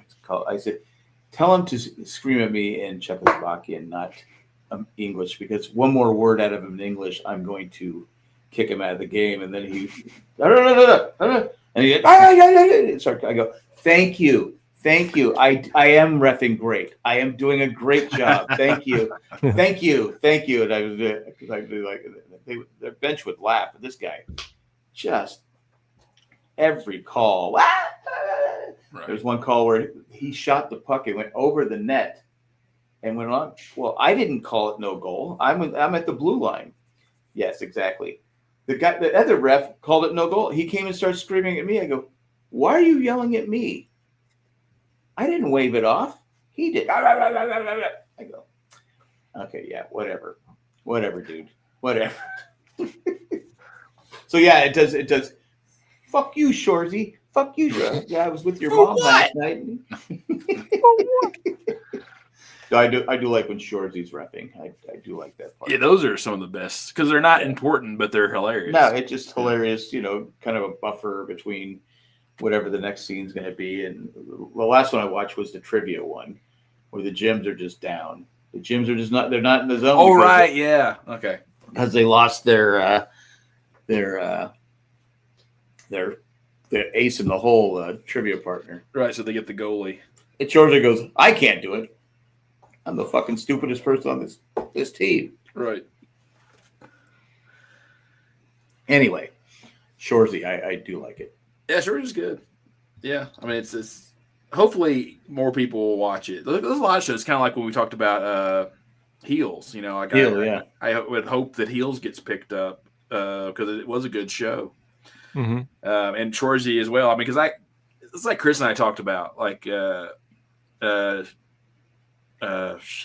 Letterkenny is a good show, but it just went on too long. And after you've watched a few seasons of it, you get the gist. It's just a bunch of guys busting each other's balls in a small town setting, but it's just kind of like, but it's not going anywhere. It's just, whereas in this one is focused because it's around hockey and like where the team is going and like where that whole ownership is going. And right. And so it's got a momentum to go somewhere. But yes, it does have the best parts of Letterkenny of just all the shit talking. So yeah, I think Shoresy's better than Letterkenny, which is why I'll keep watching. Even when he's he starts shit talking the other team, you get in their head and stuff like that. That's to me is fun. I enjoy doing that. Not anymore because I'm old and decrepit, so I don't. I'm trying to think, because the only thing there's not really a lot on right now. The only things I've been watching have been Andor, Righteous Gemstones, and Last of Us, which I think I'm gonna stop watching Last of Us. This season 2 has just been. Oh, okay. I'm still curious to watch it. So yet. You might like. To me, I'm not. Do you know anything about what happens in the game? Or I don't know the game, so okay. Yeah. Well, that's in episode 2, there's a big event happen, and by far that's the best episode so far. It's only been 4. There's been 4 episodes, and I can't really say anything without spoiling you, so I'm not. Okay. But to me, it's just, it's gonna be a hard road to hoe for this series. And there's only 2 games, and so should it have been a one and done? Well, I think the video game, the video game as well as the show is that they're sticking to the game, the story of the game, which is great. But in the second game, certain things happen, and from a video game standpoint, it kind of works, but it's also very stupid. And they did it also in the show. And when something like that happens, you're going to lose a lot of your audience. Right. And like a Glenn-like moment. It's a Glenn-like moment. That's what it is. I was about ready to say, I'm thinking about doing a rewatch of The Walking Dead and trying to finish it. And I thought the same thing. So think about when you have a Glenn-like moment. Right. It's our generation's jump the shark. Yeah, that's what happens in a way. And so it's like, okay, so if you have a Glenn-like moment where if people liked the character or didn't like the character, 2, where they really jumped the shark, you're shifting the focus and you're shifting the weight to the other cast members. And can they carry that? Once you've killed off a good character, right? And that's always the hard thing to do. Well, I think with Glenn, if they just would have killed him off then, I think everyone would have been okay. But once he's in the under the dumpster. Oh yeah, there's no way he's getting out of that, and they didn't ever explain how he got it. No one rented a garbage truck, came over there and lifted it up, and he jumped to the truck. Because once the dead are around them, they're not leaving till they get his brain. Right. So I'm like going. It's like, okay, you had a great show, great premise. What the fuck did you just do? Right. Yeah, painted yourself. If you're gonna kill him, kill him off. Right. Anyway, but I'm thinking. I said I think maybe I should do a rewatch and try and because I like the first 3 or 4 seasons.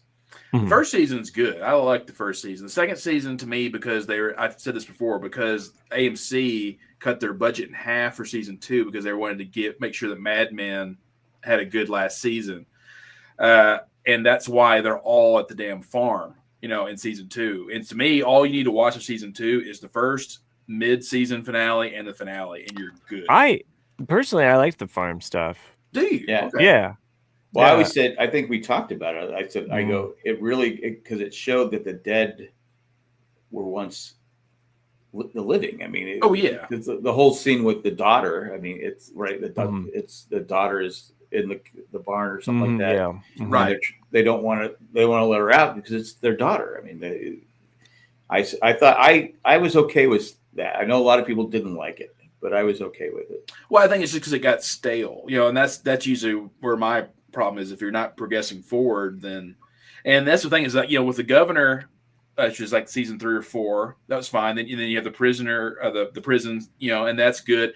But then when you got back to Negan, or when Negan started, I think a lot of people started to lose it after that as well, because it's like, oh, Negan's just a worse governor. And you're like, okay, so you're kind of getting redundant now. And then we start killing off these characters that we've been watching for 4 or 5 seasons. It's like, all right. Well, it was the governor that had the daughter, right? The governor had a daughter as well, but you're right. Yeah. They did have someone in the barn in season 2 as well. Well, he was trying to figure out a way to cure her, right? The thing I hate about Negan too is I think the last episode I watched, they could have killed him, and they didn't. And I'm like going, why didn't we just kill him?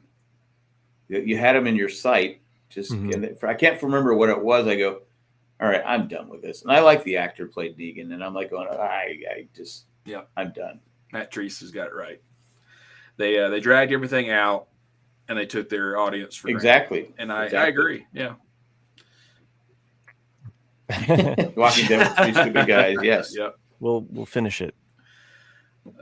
I mean, like I said, like I firmly believe in today's era that no show should go longer than 6 seasons. It should just because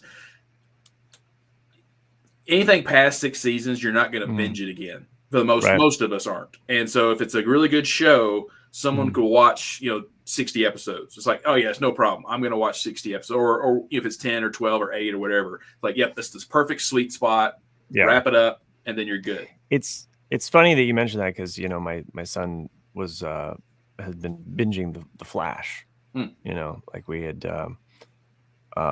it's kind of a show that he I had seen it already, so there were a lot of episodes. I was like, I don't need to rewatch all of them, but I'd watch a lot of the stuff with him. And the first 2 seasons are just so solid. I think that those are excellent. It's like 1A and 1B there with it, but it just drags on for a while, and there were seasons that I didn't quite see. Well, everyone becomes a superhero. There is that. I think. Yeah, I mean they definitely like spread out all of the different characters, or like they introduced so many, and then they kind of, I think the writing staff there really spread it out too far, to where it just kind of, but they really built everything to this crescendo moment with Crisis on Infinite Earths in season 6 with that show with Flash. And they end Crisis. It's like five parts across 5 different TV shows, and it forms this one mega event. And to your point, Nick, about Marvel and the fact that we have this multiverse and all of these stories going everywhere. Well, DC ran into this a long time ago in the 80s, and they just wanted to streamline everything into one universe again, so you didn't have all of these multiple worlds or what have you. And so it's essentially kind of what DC did with Crisis on Infinite Earths, and just kind of smashed it all together, so you didn't have all these different parallel or multiple worlds. Essentially it's just one, right? So they get to this event, and it's great, but then COVID happens.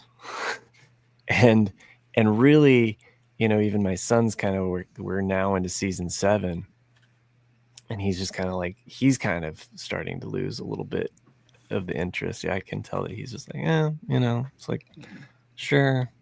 I think I stopped season 4 or something like that, but I liked it. But then it was like, because to me, a superhero should be special.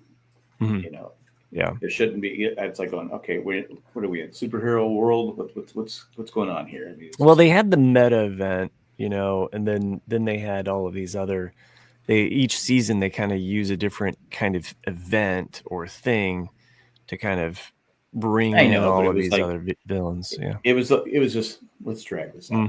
We're running out of storyline for Barry, right. So. But I didn't realize that Joe was in the original version of Rent.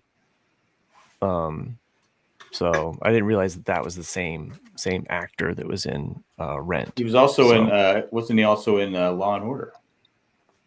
Oh, okay. You're talking about the dad, right? Yeah, the dad, Joe. Yeah, he was in. He took over for I want to say Jerry Orbach. But he's got an amazing singing voice, and every now and then they showcase that. So anyway, sorry, sideline story there about the whole He was good on Flash thing, but dum dum. dum dum. Well, do we have any emails? No, No? whenever I see more. And the thing is, Jack, we actually pleaded. We actually said, write us hate mail for Jack ghosting us last week. Wow. And no one I feel bad. I feel bad. I mean, you're worse than my students. Oh wait, no, you're just like my students. You just don't show up, you know. They take you for granted, Matt. They do. I don't know if I said this on the podcast, but with talking with you, Nick, last week, but I've taught for 10 years now, at the college that I teach at, and throughout that time, I can't remember a single class. Now, maybe in the early times, the early days, I had one, and I just don't remember. But I always at least have one student that drops out, and then usually I have somebody that'll trade back in, or sometimes you have people that just drop. Right. And then I have a lot of times, I have people that just disappear. Usually, sometimes right close to the finish line, like just a month before they're just gone. Which doesn't make any sense. Right. I call it ghosting or whatever. And with all that said, usually I also have an F or a D in there. So I don't have final grades yet, but this one class that I have didn't have a single ghost, no drops, no trades ins or outs. Like the same 25 students you need more naked models. The whole time. Well, this is the comic book one. Mm-hmm. Yeah. Well, that's I think the comic book one is something that if you're in that, you're interested in comic books, I would think. Yeah, but I still had, I've at least had people drop and then trade in or disappear on me on that class. So I've had at least, because the first 2 years that I've done it, I had 25 and then at least 2 dropped and I only had 24. So by the end, so this was just a rare thing to get. It's like I kept all my herd, like all my flock made it to the end. There you go. That's a Walking Dead term. I've never been a teacher, but what I do in a way is kind of teaching. I've been a student. Putting up with us. Yeah, but no, like to me, a good class and a good teacher is whatever it is you're talking about, try to make it relevant or relate it to your audience in something in the now, or something that they can, And so going to comic books, like in the movie Unbreakable, I always found that fascinating, and how a few lines he's talking about how like comic books are based in reality, even though they are fiction. I've seen Unbreakable, haven't I? Yeah, with Bruce Willis and Samuel L. Jackson. It's a great movie. Yes. Okay. All right. M. Night Shyamalan. Yeah, M. Night Shyamalan. Because he talks about that, how like he goes, because that Mr. Glass is saying that he's like, if I'm on this end of the spectrum, surely there has to be someone on the other end of the spectrum. No poop art. There should be all forms of art. Why you stifle art? I don't get it, Matt. The thinker or the stinker. Pooping. But yeah, like I don't know. I just, to me, and that's what I'm saying with comic books. That's it. One, it's a great topic, and so if you can relate how it's relevant or how, it's the same as like history. That's why I always found history really interesting, is because it doesn't matter what time period you're in. Human beings are human beings throughout time, and we all deal with the same struggles. And that's what's amazing about it, is like you have these examples of like someone tried this and it didn't work. Why is that? And then someone tried this and it did work. Why is that?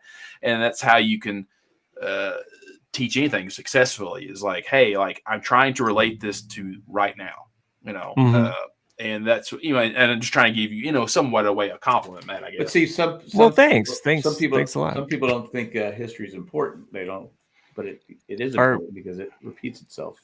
Art is history, yeah. So we for the last class, I make it a bonus day. It's because it's a field trip, So any of my students that have missed a lot of classes, it's like a way because I take off at the end. So I don't know the final The tally Great yet. White North. But it's like if you've missed like 7 classes on me, it's like, come on, that's almost a quarter of the entire semester. Like you're getting docked a bit. So that's my thing. Anyway, I mean, it encourages them to, you have to get them in. So it's like stick and carrot, basically. It's like, if you don't come in, I'm gonna. So this is a way of making it up. So we go to a comic book shop, and we're at this comic book shop, and this guy's about, maybe Jack's age or older. And he's talking about going to a comic book convention up in Chicago, and we're in Indianapolis, and so he's talking about going to this back in the 70s, and getting on a bus and getting permission from his mom, and he's like 13, 14, and I turned to my class at that moment and I said, think about it, he didn't have a cell phone on him. Like there was no way that his mom was able to track him and make sure that he got there safely. His mom just put him on a bus and was like, call me when you get there. Right. I'm just trying to drive that time factor in. Well, that's there's like, what do you mean no phone? Well, it's like no, they got it.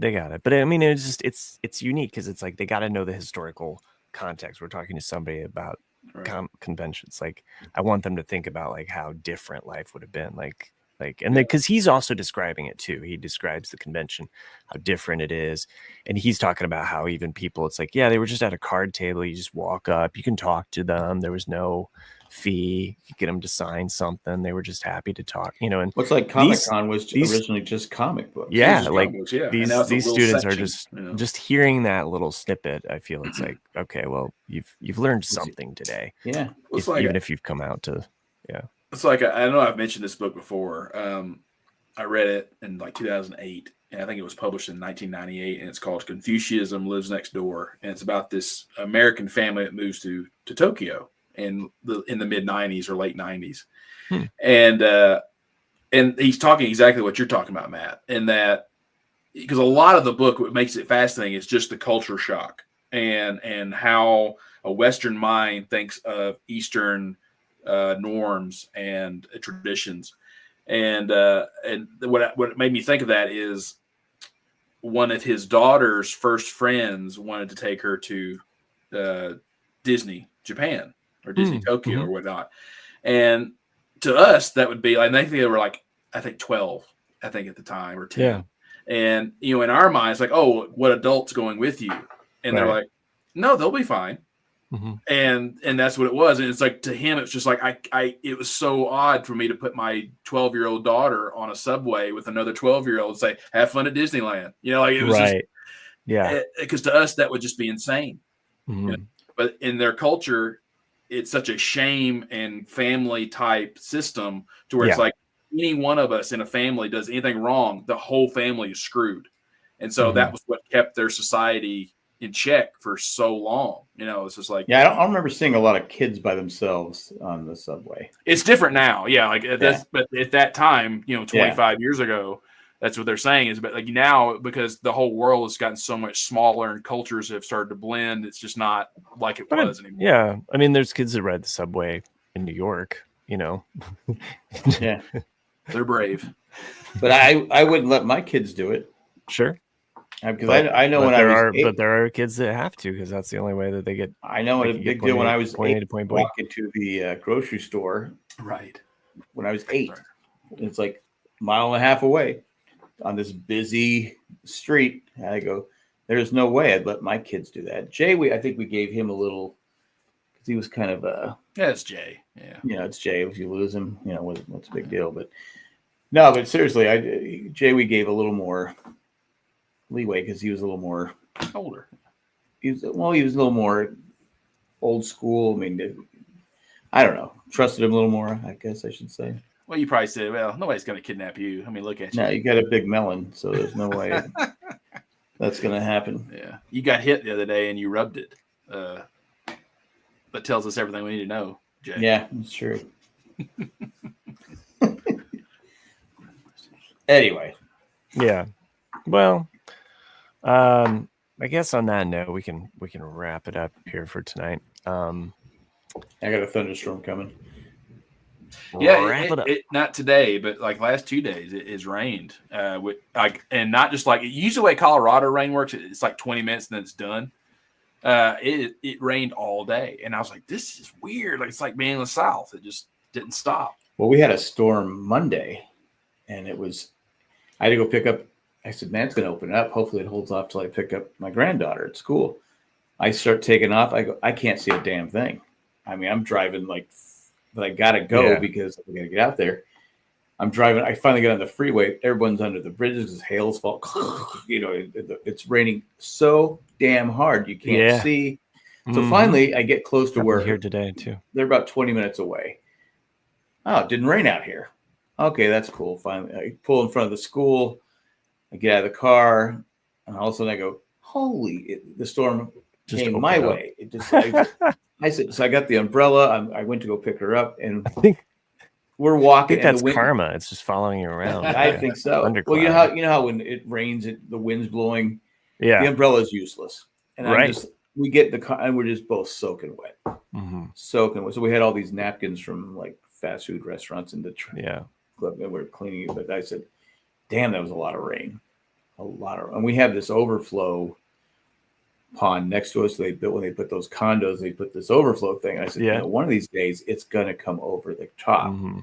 And they didn't because my fence is over on their property, but they never told me to move it. I said probably because I lost a lot of property in the back because the flow. It used to be like this wide. Now it's like 20 feet wide. Yeah. And it was flowing. It was like, and I think our neighbor's garage got flooded again because the water comes rushing. There's just too much water and it can't. If we ever have a hurricane, and they built more stuff. Like the more they build, around you, like without thinking about, it's like it's more weight on the aquifer. Like, I mean, it pushes the water around, So I just said, I don't know. Sure, but we'll see. One of these days, it's gonna.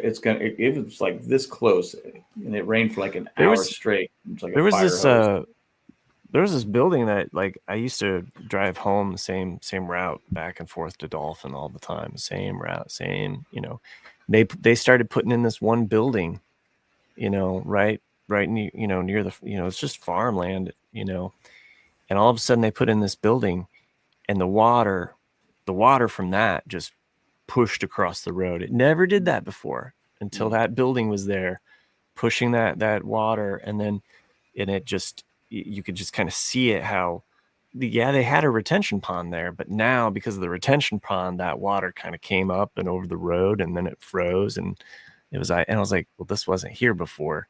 And the way that you've clearly irrigated this it's not, I remember telling them, I said, because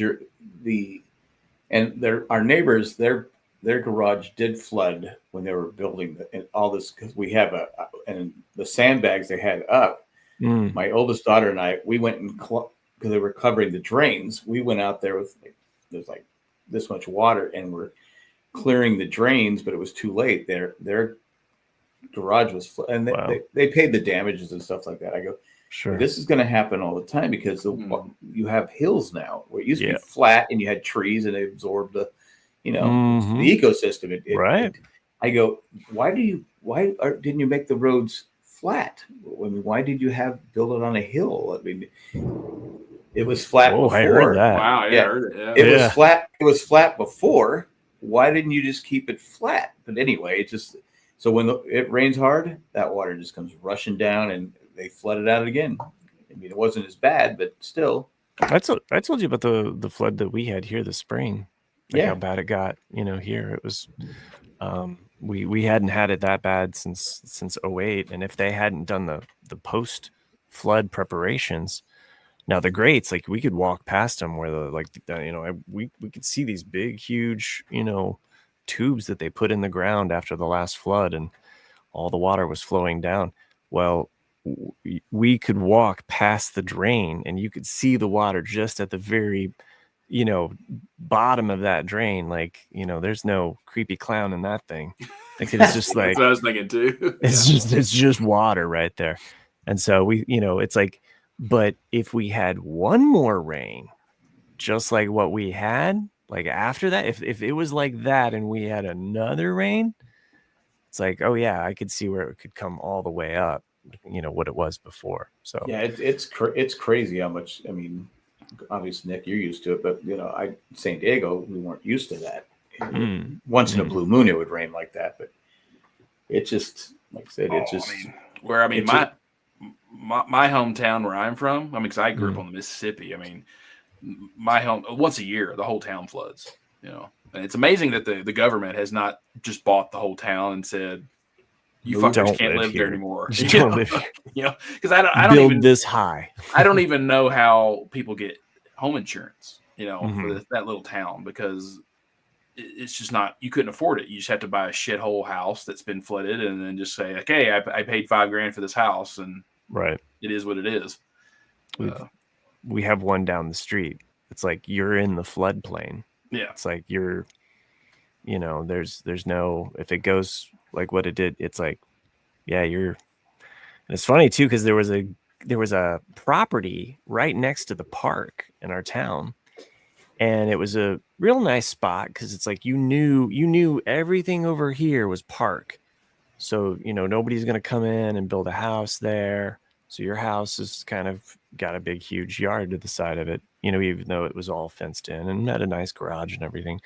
But the other thing is that what it looks out over is the flood zone, because it is meant to kind of, when we have heavy rains, to take all of that water.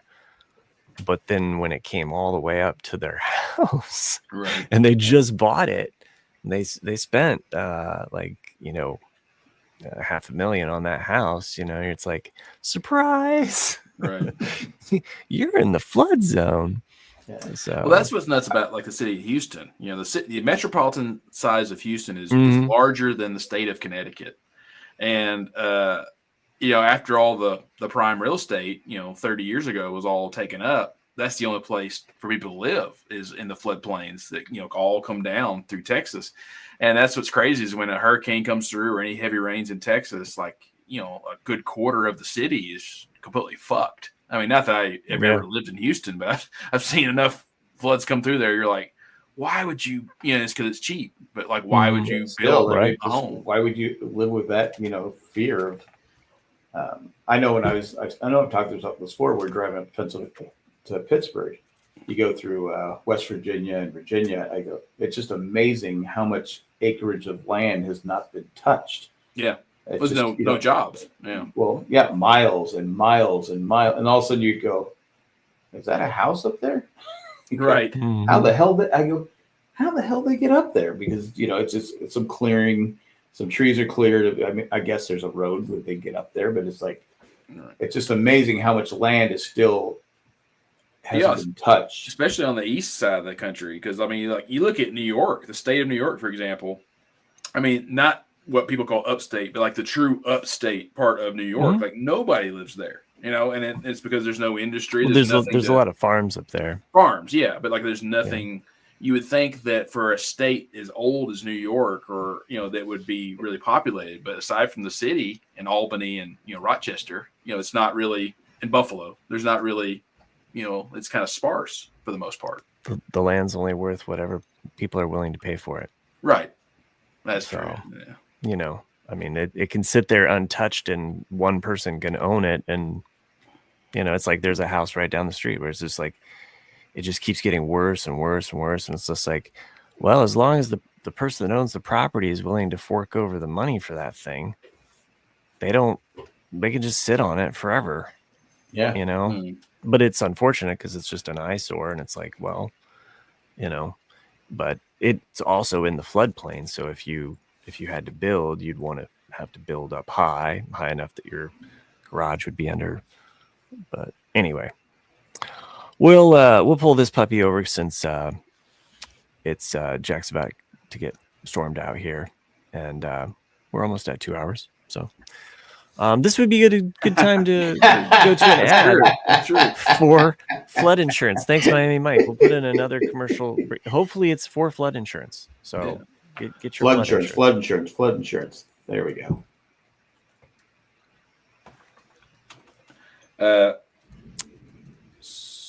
USAA. Anyway, thank you everybody though that joined us in the chat live tonight. So Miami Mike, of course, coming in hot with some stuff. Treast always dropping the knowledge, and Sherry, tried and true. Well, she knew also, Rosie.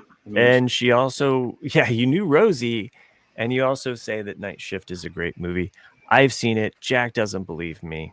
Whatever. No, I believe you. I believe you. I highly recommend it. Anyway, watch the rehearsal if you want to.